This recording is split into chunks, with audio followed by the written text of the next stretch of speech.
Well, guys, thanks for coming. I just want to thank our staff. Really a relentless pursuit of a top 2 or 3 class. I guess consensus, I've just seen a couple of the rankings, and rankings are important. As long as you're keeping score, we like to do the best we can.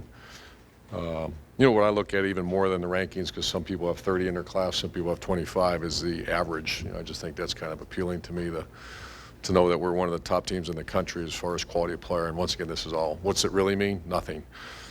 Because you had a skinny neck kid from New Albany that played quarterback that ended up being okay, and he wasn't ranked very high. So every year that happens, but we do check those things out. I know I do. And so I want to thank our staff. So we, obviously had a tough loss, came back and played our best football at the end of the season against our rival and against Notre Dame in the bowl game.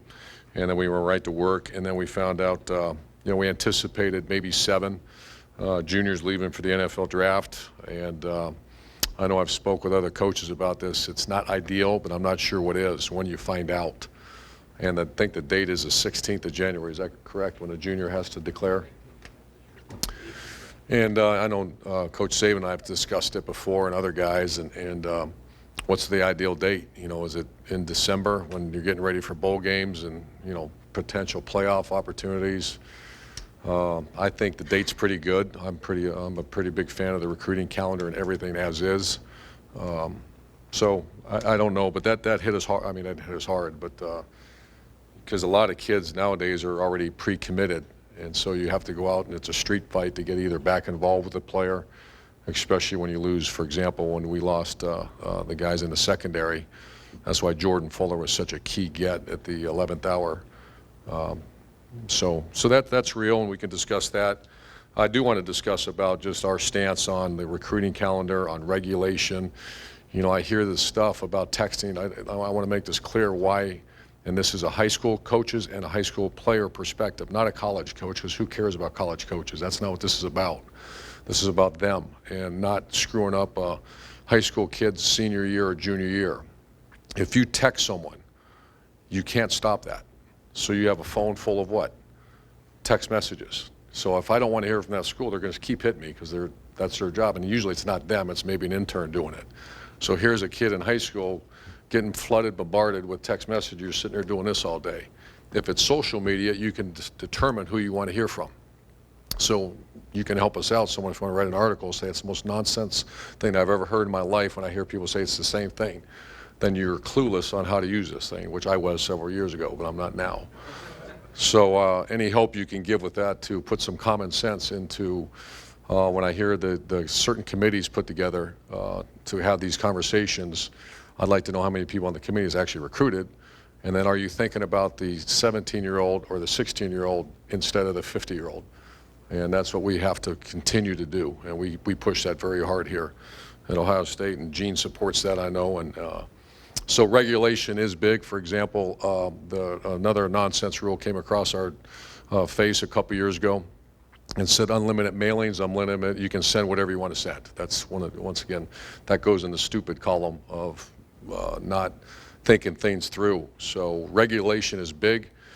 Beef up these NCAA with all the money made from the college football playoff and Final Fours and all those type of things, and beef up the enforcement staffs and keep it a level playing field, and also, more importantly in all that, not change the lives of the young people. I'm a big proponent of a July dead period from start to finish, nothing allowed. Let the players go enjoy their families before they get ready for a very long season. Let the coaches enjoy their families as they get ready for a very long season. The NCAA has done an excellent job with the dead period during Christmas, and I'm much appreciative of that. And then final thought on that is also the early signing period. Why would you do that? I'm not a fan of that. You're moving it just forward and forward. What if the kid wants to change his mind? If the kid wants to change his mind because of coaching changes, because of other circumstances, that player should be allowed to change his mind. Once again, take it out of the minds of a 50-year-old and put it in the minds of a 16, 17-year-old. Also, if you're going to let people contact a junior in a high school in spring, just visualize a great player, what that will look like. So don't go to class the month of May because you're going to be meeting with coaches all day long. And of course, that doesn't make sense to do that. And they say, well, coaches are doing it anyways. Well, fire the coaches, find the coaches, and put the schools on probation for the schools that are doing that. So that's just the Ohio State. And I don't want to speak for Gene Smith, but I know I speak for our coaching staff that we feel very strongly about strong regulation and keeping the recruiting calendar as is. With that said, our staff went out and grinded, and we had to replace some very good players. And I'm very appreciative of what they did. 17 guys were committed early, and before Christmas, Mark told me, and those 17 guys didn't visit anywhere else, and they signed at Ohio State. And that tells you a little bit about the relationships made between our coaching staff and them, the trust that they had with our coaching staff, and the quality of person and player. Not that you're not allowed to change your mind, but we have, it's a pretty stable place right now, Ohio State, and that makes our life easy. Quint from ESPN was here and says another uneventful signing date. I don't know if I agree with that because there were some events going on, but our guys, it was pretty a great day for us, and we're anxious to get going. Instead of going through every player and just giving you the recruiting coach speak, I'm going to just kind of open it up for questions and maybe get a couple extra questions because we'll go from there. Very good. Fifth row middle, Steve. Yeah, Coach, just the idea of the verbal commitment nowadays, it seems like you guys took probably 4 or 5 guys who were committed elsewhere. You had 3 or 4 guys who were committed to you at various points in the process and went elsewhere. Just, I don't know, what do you make of this? And is somebody's word their bond anymore? And two-way street, and coaches want to keep guys? And I don't know, what do you make of that whole thing? I think at the end of the day, my daughter went through it, so I got a little different. She can go where she wants to go. If she changes her mind, she's allowed to do that. And we encourage our players to look around. A kid that wants to commit early and doesn't look, we often say, just take a look, because we want you to make sure this is where you want to be. Because what happens if you get stuck with them and they don't want to be here, or they wish they hadn't come, that's a nightmare you're dealing with. So we have a little different perspective. We did lose some commitments, and we know that's going to happen. I think we already got 10 for next year or something. Are all 10 going to hold? No, and we don't expect them to. If they and their family want to go look at another place for some reason, just be honest with us, and we're honest with them, and that's not going to change. Front row middle, Gabe. Are there any players on the roster right now, Urban, that won't be back this season, either due to medical reasons or otherwise? Well, we gave Craig Fada and Joe Berger scholarships. They're not going to be counted for the fall. That's a spring and summer scholarship, and then if some open from attrition. But I don't think so. Kyle Berger, he'll be back. Oh no, Kyle Berger's done. He's what do we call that? Medical. Yeah, his knee. And the quick recruiting question, Malcolm Pridgen. I assume if you recruited JUCO, you think he's going to play right away. Can you talk a little bit about him and what you expect? Yeah, that was all Ed Warner and Greg Studrawa. We don't recruit junior college, nothing against junior college guys, but we try to build from the youth up. And they kept telling me about this player, the offensive tackle from Nassau. And I saw his size, and I watched the videotape. Very impressive guy, and he has some work to do in the classroom yet. He came on his visit and stole everybody's heart. Everybody that met him, you guys will love him when he gets here. I mean, he's a 6'7", 320-pound guy that is interested in culinary arts, like really, and just a great young man. And our offensive line, Pat Elfline and I went to dinner with him, and Ed and Stud, and you guys will really enjoy him. And so what's that mean? Yeah, we don't recruit a junior college guy to sit. He is 3 for 2, but we hope to get him here in June and compete for a starting spot. Second row, Ari. I want to take one out of Tim's playbook. I've got 3 quickies for you. You were excited about your 2013 class when you first signed it. You could tell that the day of it was special, and then look what happened. Can you make any parallels between this class with how deep it is and I hope so. rankings and things? Yeah, kind of feel similar in any way? Yeah, I really do. But every coach in the country right now is walking up to this podium and saying how great their class is. The next phase of all that is development. Everybody has good classes, but some guys pan out, some guys don't. Why is that? We take great pride in the fact that now the work starts, and it starts immediately. Recruiting's over for that class. The minute that fact showed up, Now it's get to work, and they're going to get a strength program immediately, and there's a lot of pressure on them to perform and in the classroom, off the field, and get in shape when they get here. So yeah, very excited about this class, to answer your question. You guys make relationships with kids. It's ongoing, sometimes for more than a year, and sometimes those relationships last for a long time, and then they don't end up coming here. Yeah. With a guy like Kareem Walker, who ended up at Michigan, he committed to you during the national championship game at halftime. I think you guys got the call before the game. Can you tell me a little bit about the emotions of you and your coaching staff when you create a relationship with somebody like that? He's supposed to be a big part of your class, and then not only does he not come, he goes to your arch rival. I mean, just the relationship and maybe how that might have felt. Well, some relationships it's better fits than other relationships, and sometimes it's heartbreaking when you get really close to a young guy and a family, and he decides on somewhere else. But that's part of the business. We don't worry about what we didn't get. We worry about what we got, and we're very happy with our running back situation, that Antonio, but that's part of that's going to exist for the rest of time and recruiting. Last question: would you ever spend the night at a recruit's house? No. Front row right, Tim. I don't know to follow that one. Urban, is there one guy or a couple of guys that when you got their commitment here in the last several weeks, I heard you talk about Jordan Fuller. You supposedly were sitting in your driveway and you honked the horn. Yeah. Was Dwayne Haskins, was he on that group? Tell me just what's the impact of getting a Dwayne Haskins when you had a quarterback leave and then you've got That's right. That was a very strenuous moment when the previous commitment decided not to play the position. And I was actually in a hotel room in New Jersey when I got the phone call, and I mean, my mouth went dry. I said, what? And because every other quarterback was committed, basically. And then we started searching the ones that were not committed, and to be quite honest, it wasn't a very, what word am I looking for? Very attractive pool of players that our expectation of quarterback. And I made the call to Dwayne, and we had a great relationship prior to. He's been here several times. I know he was a big Ohio State fan growing up, and the relationship instantly was right exactly where it was when we went our separate ways. So he is an impact recruit. I anticipate after they went through a workout and watching him, and watching his film and the way he's been trained, but he's got an excellent quarterback coach, that he will compete for playing time as a true freshman.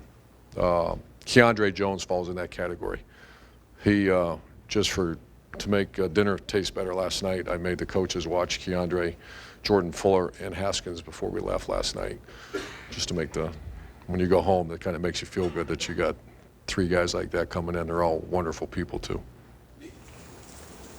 I don't know the way to ask this up straight up. Is Stephen Collier, you were talking about your quarterback situation on radio today. You've got JT, you've got Joey Burrow, and you've got Dwayne. And Stephen Collier never seems to come up. Where is he in the mix, I guess? This is a critical spring for him. What's it going to be, his third year? So this is the time for him to produce. He works his tail off, and to get in the mix, you got to be pretty good, because Joe Burrow's really moving, and then the one that's walking through the doors in June is really good. So it's all about competing and making. This spring's huge for Steven. And then last thing, at least for me, defensively, who do you see really impact? You just talked about Keandre Jones a while ago. And Jordan Fuller. Do you need these guys to make an impact? Absolutely. Nick Bosa's an automatic that we're not going to. I say this every year. I do not want to redshirt these guys. It's not our plan. We do not recruit you and say, let's sit them down for a while. We want to play them immediately. If they're good enough after 3 years and they want to go to the NFL, that's their choice. We want to get a degree. But the days of fifth-year guys, at Ohio State, they don't usually. If they're around for 5 years, something happened, or they're not good enough, or they were beat out. But our way of recruiting is like the 2013 class, like we're doing, and go play. So this class, I would anticipate a lot of guys playing. Third row right, Tony. Coach, regarding Gavin Cupp, who basically gave up his spot on another team's commitment, in that class for a chance to become a Buckeye. What does that say about him? Incredible. And then, do you also feel an obligation to give him a longer look because of what he gave up? Yeah, great question. The Gavin Cupp stories, this is a credit to him. He wanted to be a Buckeye. He was committed somewhere else in the Big Ten and knew that if he came to our camp, there's something might happen, and that's cool. I don't know the whole story, but I don't think he was part of their class anymore. And I went down and I stood and watched him because I knew what was going on. And but I don't micromanage that position either. That's up to the line coach and the coordinator to present to me. But I gave that an extra look because that's tough. But we didn't give it to him because we felt sorry for him. He earned it. Second row middle, Ryan. Last year, you talked about how you were up all night with the Mike Weber thing and Isaiah Prince and a few others. This year, the class got done, for the most part, a lot earlier. Do you attribute that to, the impact of the national championship, or was it anything that y'all did, or why do you think y'all were able to finish? That's a great question as well, and I think just relationship with our coaches, and yeah, there was no drama last night, and that was it. And also, between all the red shirts last year and the incoming freshmen, you'll have about 45 players with freshman eligibility this coming season. Wow. Have you ever had anything like that? No. How do you handle that? Play them all. 45 with 4 years of eligibility. Yeah, it's just, I call it the year of development here. Our staff has been pounded on that, and that's in every phase of their lives because there's such a, I wish more of the kids would have played this year, hindsight, but we were a pretty good team. So, yeah, I don't know if that's ideal. I'm not sure you want better spacing out than that, but sometimes it doesn't always happen that way. Front row left, Doug. Urban, specifically on Dwayne Haskins, what are his skills not only as a thrower but as a runner? Good. I don't know if you saw the USA game. There's a highlight video of him out there, and he's a very good athlete. Wasn't asked to run a lot, but when he did, he's a very good athlete. I remember when we ran him around here, a very good athlete. As good a release and arm strength that I've seen at that age since I've been recruiting. If you go watch his highlight tape and just watch the ball come out of his hand, his arm strength, he's a good 6'3 plus. And the quarterback coach, like I told you, we're going to actually have him come in here and meet with us because he's that good. The fundamentals that Dwayne Haskins possesses right now is as good as I've ever seen a young quarterback. And we talked about this during the season with Cardale and JT, just sort of the idea of having a quarterback who's at least a threat as a runner, especially in that read game. When you recruit quarterbacks, whether it's Joe Burrow, whether it's Dwayne Haskins, whether it's whoever else is coming down the pike, do you have to have that? Do you have to see that ability to be a run threat at least? Yeah, and I think Alex Smith is probably the best example we've ever had. That he certainly was a run threat. He wasn't JT or Braxton or Tebow, but he was a run threat. We can't have a guy that's just. I don't think those guys exist. I think they're one's in the Super Bowl, Peyton Manning, and maybe Tom Brady's the other one. I think every other quarterback from Roethlisberger to every great college quarterback has that ability to get out of a jam. Now, I don't say he has to run the ball like Braxton because those are rare guys, but we will not recruit a quarterback that can't extend the play because we actually like playing against those kind of guys. And just, I don't think we talked to you about this with the coaching move that was made with Coach Tudrawa coming in here. Was Tim looking to move into an administrative role? Was that just something that had to happen because we needed to make a shift? Yeah, we began conversations a year ago at this time. A lot of it has nothing to do with Tim's quality as a coach, but I made the decision to Ed Warner to be the offense coordinator and to coach all five. I don't know if anybody does that in NCAA in college football. It's too hard, and it showed that we did a good job and led the league in rushing, I believe, and some other good things. But we still, the last two games were outstanding. 40-plus points, over 1,000 yards against two top 10 defenses, and I need someone upstairs to work together. And that's where he belongs. That's where he's going to be. And so we had to do that. And he had to hire a line coach. And I actually tried to hire a stud when I first was hired. He was at LSU, and for family reasons, he couldn't move his family at the time. So he was my first line coach at Bowling Green in 01. All right, we're going to continue. Folks, I'm going to just have to ask you we're going to just have to hold it to one question so I can try to get as many questions as possible. Second row right, Dave. Yeah, Urban, obviously you guys do your own thing very well, but to follow up on Ari's last question, how much do you guys pay attention to what Michigan is doing? Obviously it's probably been hard to escape the trust in headlines. Just what do you think of some of their tactics? How much do you pay attention to them, and Does it cause you to reevaluate? I was asked the other day about that we certainly monitor everything, not just them, but the eastern side is one of the most competitive conference divisions in college football. So we know everything that everybody's doing. We monitor the best recruiting schools in the country and see what they do. I made the comment that we're going to look at mailings, graphics.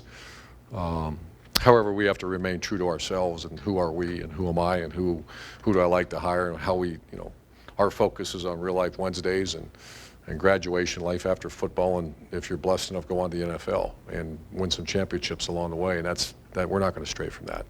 That's been Ohio State style for as long as I've been alive, and that's not going to change. So, but I'll tell you this about our conference: they're recruiting their tails off. The Big Ten's on fire right now, and I can tell you on a national respect, I can feel it. I've heard about it. Guys are really working, and so it's very good for the Big Ten conference right now. And real quickly, very, very off topic. Coaches back in the old days used to use their platform for political endorsements, that kind of stuff. These days, that's very taboo. Coaches trying to stay out of the mix. Gene thought it'd be a good time for me to tell you my thoughts on the election coming up. I was going to say, obviously, Gene, is it okay if I? Obviously, all eyes on. Why is it? We see that with coaches. Why is it? Do you feel it's more most appropriate in your role just to kind of stay out of the mix? What's your take on all that? Well, my job description is very clear, and that's coach Ohio State football, and the focus is on 18 to 22-year-olds. I just have strong beliefs, but I'm not going to share that with you guys, and I don't think that's appropriate. Far left, Kevin. I wanted to ask you about a couple of the local guys. Jonathan Cooper's already here. You can't really do much with him, but he works as Outstanding. a strength coach, and then also about Malik Harrison as well, who just committed and signed today. Yeah, that's Luke. Luke knew him for 2 years. His basketball highlight video is worth watching if you haven't seen it yet. It's ridiculous. We sent at least 4 coaches to watch him play. He's one of those typical Ohio tough guys that we think is going to develop into something. I can't tell you what position. He might be a hand-down rushing a quarterback someday like Sam Hubbard. He might be a outside backer like a Darren Lee, or he might be a tight end H-back. You just don't know. We just really liked his parents. We love the fact he wanted to be a Buckeye. And Ohio kids like that usually turn out really well. Far left, Matt. Slightly off the topic of recruiting, but when you turn on the Super Bowl on Sunday, you got 5 guys that were formerly of Ohio State, a lot of them you coached. What does that do for you, the program, and maybe a dovetail in terms of recruiting? Well, we're using it now. I mean, that's everybody talked about what do we do to sell our? Do we have to do certain things to sell our program? Someone asked that question, and the Super Bowl, that's going to be very fresh news to every recruit in the United States of America. The fact on Pro Day that's going to show up here in a month of March, I think it is. That will probably be the biggest pro day in the history of college football. I don't know how you gauge that. The draft. People are throwing around numbers like 15 players or something, or maybe potential 6 first-rounders. Those are, and then you throw on the highest graduation rate and highest APR in Ohio State football history, and a 50-4 record. We focus on the things you just mentioned. So there's a lot of things to sell here, and it's Mark's job and our job to make sure that that's out in full force. Second row left, Lori. Coaches, some of these wild recruiting stories get out there. Do you find that recruits start making wild requests of you? Coach, will you dab for me? Will you ride a seesaw for me? Will you hold a signing event with Hulk Hogan? I mean, does that kind of thing get crazier and crazier as kids become more demanding as they see what coaches will do? I haven't been asked that. No? I imagine that's coming, but no, it hasn't happened. Middle, Tim. I just wanted to ask you, you already touched on Dwayne and Keandre, but you also had a commit from Benjamin Victor all on the same day Right. a few weeks back. Just wondered maybe what all went into that, all coming on one day, and have you ever had a day on the recruiting trail like that where you got... That was a good day. It was Zach Smith was on him for, he's been, at least 2 years we've recruited Victor. Dwayne was very involved in that. Dwayne Haskins is an excellent recruiter, and he fits. And I went down there, and I wanted to make sure he fit because he's in South Florida. How is he going to migrate up here? But I'm blown away at what kind of quality kid he is. He's qualified. He's ready to rock and roll and go play. But Coach Smith really did a great job recruiting him. That was a big get. Front row right, Austin.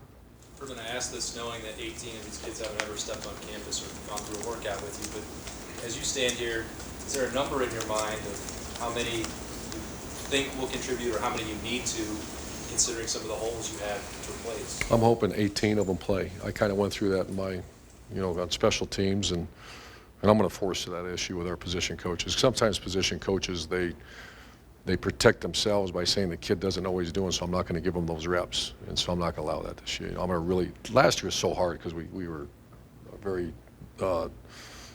loaded or older team, and this year we're pushing them out there. I'm going to make sure we're pushing our guys out there and let them go play. Is there a spot more than others that you know is more pressing? Yeah, the secondary. Yeah. Yep. And last couple over here, Don, to the right. Coach, with that in mind, how much competition do you think we'll see? And you've obviously had a lot since you've been here, but with the holes you have to fill, this class coming in, what's it going to be like? Well, if you remember, 14 was like this a little bit as we went into spring ball. Eli Apple wasn't Eli Apple, and for God's sakes, Zeke Elliott wasn't. He was a guy that looked very average his freshman year. And then you throw in Steve Miller, Curtis Grants, Darryl Baldwin's, all these guys that became very good players, and that's the challenge for our coaching staff, to be 9 strong and develop your guys. And the process has started already 2 weeks ago. And that's a very critical year for development. Real quick, just Bosa, what obviously passes the look test and watching play, great in for us. Yeah, he's playing. He had the knee injury, but he's well ahead of schedule. He looks fantastic. He's a little ahead of his brother at this time. That's probably not fair for him to say that because his brother was really developed by Larry and really Coach Vrabel and Larry. And but that's a standing offer for the Bosa family if they decide to have more children along their journey. They have a scholarship offer. And final question from Marla over here to the right. One more question about the 14, in comparison to 14. When you talked about the year of development, is it the spring that's the key time? And Everything. All of the coaches, or is it? I assume you have to have fast learners. And just what? Yes. It's everything, and that's one of my jobs. A job that I enjoy is just continually pushing our coaches and tell me about this guy, and if something's going on. And that whole power of the unit that we live by around here, and 9 strong, is that from academics to body weights to how many times you do a set up 225, that's all the coach's responsibility, and developing them and teaching them how to play football. And I'm lucky we have very good teachers here, and we just added 2 excellent teachers in Shiano and Studrawa. So this will be as critical offseason we've ever had. Coach, thank you. Thank you.